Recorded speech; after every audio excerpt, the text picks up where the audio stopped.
বাংলার এই অঞ্চলের কথা আমরা জানতে পারি। 1937-এ ভাগীরথী গতি পরিবর্তন করলে সরস্বতী নদী মুছে যায়। 17 শতকের শেষ পর্বে এর গৌরব নষ্ট হয়। সরস্বতীর পরিমাটিতেই গড়ে উঠেছে এই অঞ্চল। অনেক বছর ধরে পর্তুগিজরা এখানে রমরমা ব্যবসা করে গেছে।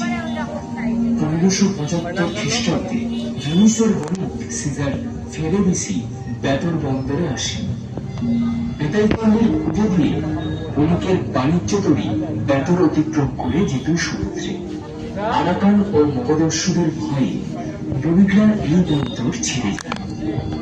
গঙ্গার পশ্চিম পাড়ের এই অঞ্চলে আজ অবধি 84 বছরের মাতৃ আরাধনা।